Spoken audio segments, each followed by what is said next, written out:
आज जो हम स्टार्ट करने लगे हैं क्लास सेकेंड ईयर फिजिक्स का चैप्टर 12 है इलेक्ट्रोस्टैटिक। अब इलेक्ट्रोस्टैटिक क्या है? इलेक्ट्रोस्टैटिक का हम पहले इंट्रोडक्शन देख लेते हैं कि इलेक्ट्रो मीन चार्जेस होते हैं और static mean rest. Mean charges जो हैं पॉजिटिव चार्ज, नेगेटिव चार्ज, इनकी जब हम स्टडी करेंगे और ये क्या होंगे, रेस्ट में होंगे, तो इसको हम बोलेंगे इलेक्ट्रोस्टैटिक। तो इसकी हम डिफिनेशन कर लेते हैं। इलेक्ट्रोमीन चार्जेस होते हैं। अब स्टार्ट चार्जेस कौन कौन से हैं? या तो पॉजिटिव चार्ज, नेगेटिव चार्ज, ये दो तरह के चार्जेस होते हैं। ठीक है, ये चार्जेस जो हैं जब रेस्ट में होंगे तो इसको हम क्या कहेंगे? इलेक्ट्रोस्टैटिक। तो इसकी डेफिनेशन हम लिखते हैं जी, study of charges when they are at rest.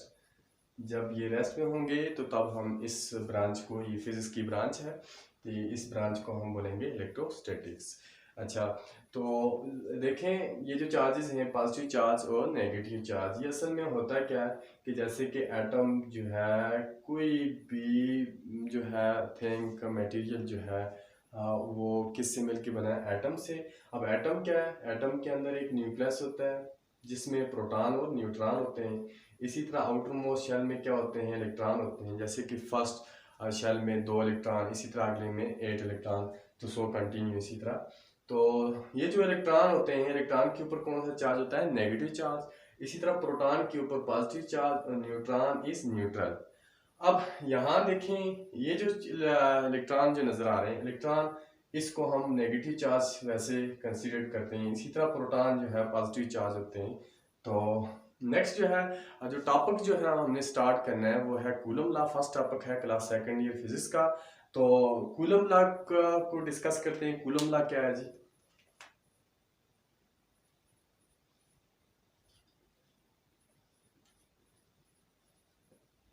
Coulomb's law. Student, इसकी स्टेटमेंट पहले हम देखेंगे, फिर उसके बाद हम इसकी डिटेल में जाएंगे। The force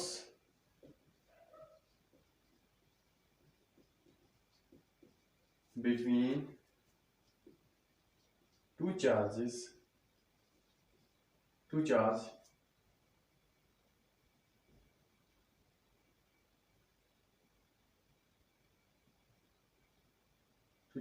is directly proportional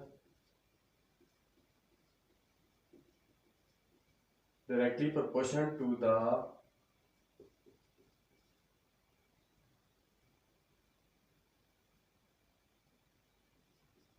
product of their magnitude and inversely proportional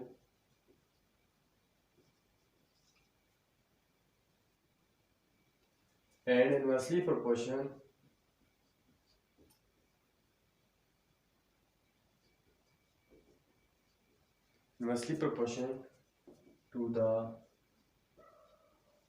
square of distance between them। Student, इस स्टेटमेंट से क्या हमें पता चल रहा है कि ये जो दो जब चार्जेस हैं, जो फोर्स बिटवीन टू चार्ज, दो चार्ज के दरम्यान जो फोर्स होगी वो क्या है जी? वो डायरेक्टली प्रोपोर्शन है, डिपेंड कर रही है उन दो चार्जेस जो होंगे उनके प्रोडक्ट के ऊपर। और यही जो फोर्स है वो इनवर्स प्रोपोर्शन होगी किसका जी? Square of distance between them. Mean दो चार्जेस अगर हम लें, पॉजिटिव चार्ज या नेगेटिव चार्ज, तो या सेम चार्जेस लें या अपोजिट चार्ज लें। ठीक है, तो सेम चार्जेस लेंगे, उनके ऊपर उनके दरम्यान जो फोर्स होगी वो क्या होगी? वो डायरेक्टली प्रोपोर्शनल। ठीक है, इसी तरह जो उनके दो चार्जेस के दरम्यान जो डिस्टेंस होगा तो वो क्या होगा? इनवर्स होगा फोर्स के। तो इस जो है स्टेटमेंट को जो है हम थोड़ा कूलम लॉ को जो है हम एक्सप्लेन करने जा रहे हैं। तो स्टूडेंट देखें, सपोज ऐसे करते हैं कि हमारे पास दो चार्जेस हैं। एक चार्ज है पॉजिटिव चार्ज, और दूसरा चार्ज भी हम ले लेते हैं पॉजिटिव चार्ज। अब ये जो है ये सेम चार्जेस हैं, सेम चार्ज है, इसको हम कह देते हैं Q1 है, ये है हमारे पास Q2 है। अब यहाँ देखें, यहाँ इन दोनों के दरम्यान जो है डिस्टेंस जो है वो R होगा। ये जो चार्ज है ये भी पॉजिटिव, ये भी पॉजिटिव, सेम मैग्नीट्यूड के। अब ये जो है चार्ज Q1, ये Q2 चार्ज के ऊपर फोर्स लगाएगा, ठीक है। इसी तरह ये जो चार्ज है ये वाला Q2 जो है ये Q1 के ऊपर फोर्स लगाएगा, ठीक है। अब सेम चार्जेस होंगे तो उनके दरम्यान जो फोर्स होगी उसको हम बोलेंगे रिपल्सिव फोर्स, रिपल्शन होगी, ठीक है। ये एक दूसरे को रिपेल करेंगे, रिपेल टू ईच अदर, ठीक है। इसी तरह स्टूडेंट अगर हम जो है अपोजिट चार्जेस लेते हैं, एक पॉजिटिव हमने लिया, दूसरा हमने कौन सा लिया, नेगेटिव लिया, तो अब क्या होगा, अब ये जो है एक दूसरे को ये क्या करेंगे, अट्रैक्ट करेंगे। तो इस फोर्स को हम बोलेंगे फोर्स ऑफ अट्रैक्शन, ठीक है। अट्रैक्टिव फोर्स इनके दरम्यान होगी। अब ये जो है इन सेम चार्जेस के दरम्यान फोर्स ऑफ रिपल्शन, इसी तरह जो है अपोजिट चार्जेस के दरम्यान जो फोर्स होगी उसको हम बोलेंगे फोर्स ऑफ अट्रैक्शन होगी। तो ये जो फोर्स ऑफ रिपल्शन और फोर्स ऑफ अट्रैक्शन जो है ये सबसे पहले जो है कब जी, चार्ल्स कूलम ने, चार्ल्स कूलम ने 1784 में जो है ये इन दोनों चार्जेस, जैसे कि सेम चार्जेस ले या अपोजिट चार्जेस ले, इनके दरम्यान जो force of attraction, force of repulsion जो मौजूद होती हैं, तो वो सबसे पहले चार्ल्स कूलम ने दरियाफ्त की, और कब जी, 1784 में। तो अब जो है ये जो स्टेटमेंट हमने जो लिखी है इसको मैं जो है कैलकुलेशन की फॉर्म में लिखने जा रहा हूँ। कैलकुलेशन कैसे करेंगे, देखिए student, force between two point charges, दो पॉइंट चार्जेस के दरम्यान जो फोर्स होगी वो डायरेक्टली प्रोपोर्शनल है। तो मैं इसको इस तरह लिख सकता हूँ, F directly proportional to the product of two charges Q1 and Q2। हमारे पास दो ही चार्जेस हैं, Q1 या Q2, ये भी, इसको भी हम Q1 या Q2 कह सकते हैं, ठीक है। Directly proportional to the product of their magnitude, इसको मैं कह देता हूँ ये इक्वेशन 1 है मेरे पास। इसी तरह देखिए, and inversely proportional to the square of distance between them, और यही जो फोर्स है ये inversely proportional to the square of distance between them है। तो ये आ गई मेरे पास इक्वेशन 2। अब यहाँ पे देखिए स्टूडेंट, आर का स्क्वायर है तो ये जो है ये कैलकुलेट करके आता है, तो आर का स्क्वायर इन दो चार्जेस के दरम्यान जो डिस्टेंस होगा वो क्या होगा, उसका स्क्वायर होगा, आर का स्क्वायर मीन डबल होगा। तो यहाँ पे इन दोनों को क्या करते हैं, कंबाइन कर लेते हैं, कंबाइन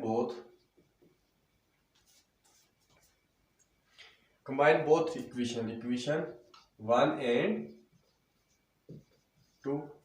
तो इक्वेशन 1 और 2 को कंबाइन करें अगर, तो देखें कंबाइन करके फोर्स कॉमन कर दिया, इसी तरह डायरेक्टली को कॉमन कर दिया, Q1 Q2 इनटू 1/r का स्क्वायर। तो डायरेक्टली को जब खत्म करेंगे तो इसकी जगह हम कांस्टेंट को यूज करते हैं, तो यहाँ पे जो कांस्टेंट यूज करेंगे हम के कांस्टेंट यूज करेंगे, Q1 Q2 divided by r का स्क्वायर। अब ये जो k जो है ये जो है इसको हम बोलते हैं कूलम कांस्टेंट, ठीक है। ये जो कांस्टेंट होगा तो इसकी वैल्यू भी है, k इज इक्वल टू, इसका फॉर्मूला जो होगा वो होगा 1/4 पाई एप्सिलॉन नॉट, ठीक है। ये जो है ये फॉर्मूला जो है किसका है जी, के का। अब यहाँ पे जो है इसकी वैल्यू जो होती है वो हम फाइंड करेंगे, तो लेकिन के की जो वैल्यू होगी वो होगी 9 मल्टीप्लाई 10⁻⁹ न्यूटन मीटर का स्क्वायर पर कूलम का स्क्वायर।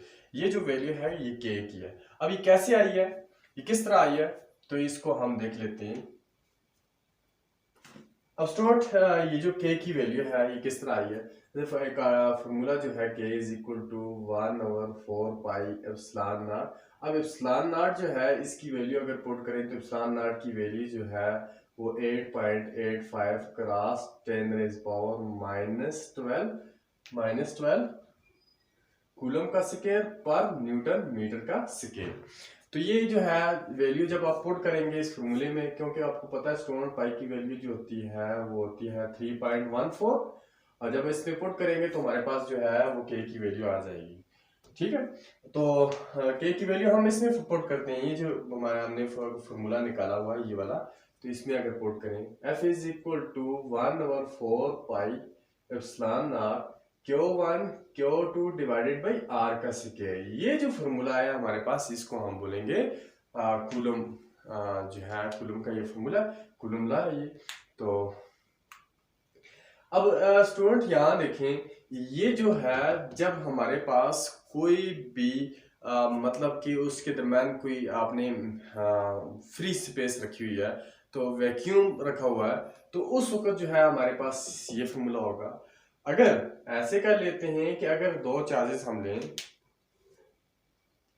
इफ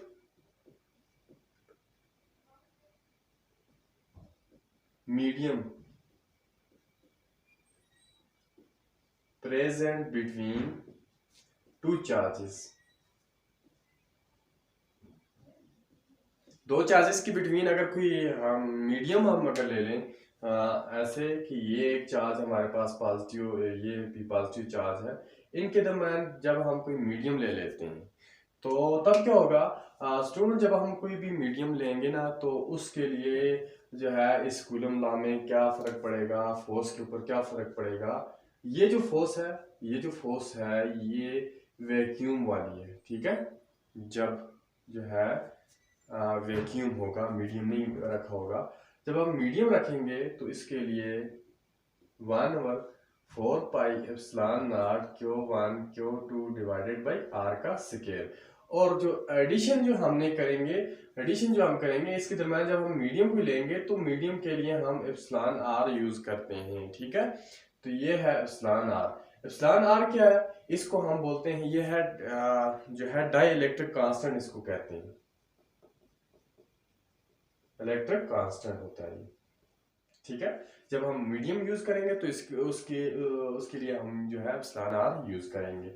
अब यहाँ देखें, ये जो फोर्स है, ये फोर्स जो होगी, हम इलेक्ट्रोस्टैटिक फोर्स जो है, ये जब आप दो चार्जेस लेंगे और वो दो जो चार्जेस लिए हमने, उन दो चार्जेस के दरम्यान जो है वैक्यूम होगा, तो तब ये फोर्स होगी। जब दो चार्जेस लिए उनके दरम्यान जब हम कोई मीडियम रखेंगे तो तब हमारे पास जो फोर्स होगी वो ये होगी, एडिशन सिर्फ एप्सिलॉन R की है।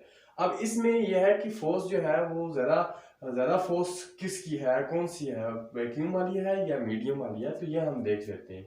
अब स्टूडेंट अगर इसको, तो पहले तो बात यह है कि चेक करने के लिए जो है हम ऐसे कर लेते हैं, F vacuum is equal to F medium. क्या ये बराबर हैं एक दूसरे के, यानी ये कौन सी फोर्स जो है वो ज्यादा है।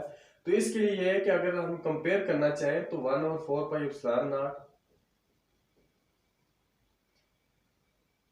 वैक्यूम वाली लिखिए, साथ हम Q1 Q2 divided by R का square equal to F medium वाली अगर लिखें तो F मीडियम वाली ये हमारे पास 1/4 pi epsilon naught Q1 Q2 divided by R का स्क्वायर।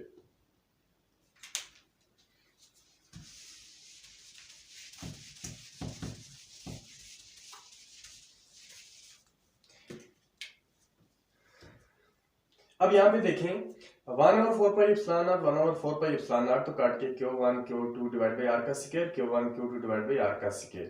अब जो एक्स्ट्रा जो चीज हमारे पास वो 1 इज इक्वल टू, यहाँ तो 1 बचा, 1 इज इक्वल टू 1/एप्सिलॉन R।